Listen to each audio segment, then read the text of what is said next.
In a move that left fans both nostalgic and deeply reflective, Barack Obama returned to the mic for the final episode of Marc Maron's iconic podcast, WTF with Marc Maron, marking the end of a 16-year journey that spanned over 1,600 episodes. But here's where it gets emotional. This wasn't just any guest appearance. Obama's presence on the show a decade ago, while still in office, elevated podcasts from a niche medium to a cultural phenomenon, giving Maron's garage studio in Los Angeles a place in history. Fast forward to Monday, and the former president was back, this time in Maron's Washington office, to close the chapter on a show that had become a cornerstone of long-form interviews. The episode began with a twist. Obama flipped the script, asking Maron the first question: "How are you feeling about this whole thing?" Transition. Moving on from something that's defined your career and life. Maron's response was raw and relatable. "I feel okay," he admitted. "But there's a fear of what's next. I've got people relying on me, not unlike your job." And this is the part most people miss. Maron, in a moment of self-awareness, compared his podcasting journey to the presidency, prompting Obama to nod in agreement. "I think it's pretty similar." The guest's identity had been a closely guarded secret, with fans speculating wildly. Obama was a popular guest, not just because of his history with WTF, but because Maron had openly stated in a July interview that Obama would be his dream final guest. In his introduction, Maron kept it brief but profound.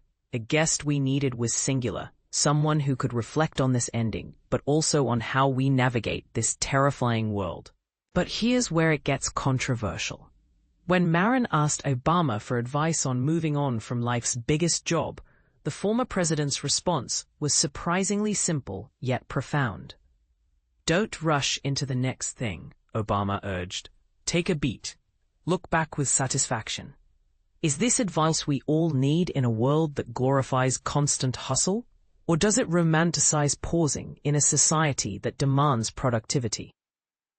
Let's discuss in the comments. After diving into the state of the world, Obama circled back to Maron's farewell. "We're going to be okay," he assured. "Your fan base stuck with you for 16 years because of your core decency, and that speaks to who we are." Bold statement alert.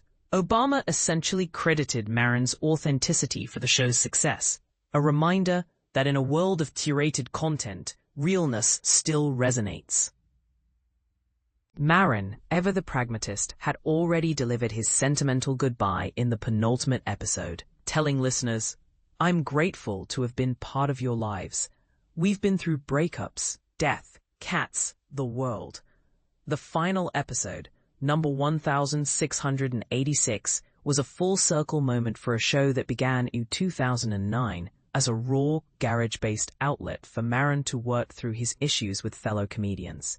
His cats, affectionately dubbed the Cat Ranch, were always co-stars, and Maron's final words on Monday were a tribute to the feline companions who had passed. Cat angels everywhere. For years, the show opened with a fan-composed rock anthem featuring Maron's iconic line from Almost Famous, "Lock the gates," a phrase that became a rallying cry for the podcast. Another signature phrase, "Are we good?" often closed episodes, and now titles a documentary about Maron's life. With guests like Obama, Robin Williams, and Paul McCartney, WTF became more than a podcast. It was a cultural institution, offering intimate backstories from authors, artists, musicians, and political leaders. Maron announced the show's end in June, citing no specific reason beyond being tired and utterly satisfied. On Monday, he seemed emotional as he read a playful legal document for Obama to sign, releasing his producer, Brendan McDonald, from the professional responsibility of listening to me talk. Here's the thought-provoking question. As we say goodbye to WTF, what does it mean for the future of podcasting? Has the medium lost one of its pioneers, or is this a natural evolution in a rapidly changing landscape? Share your thoughts below. Let's keep the conversation going.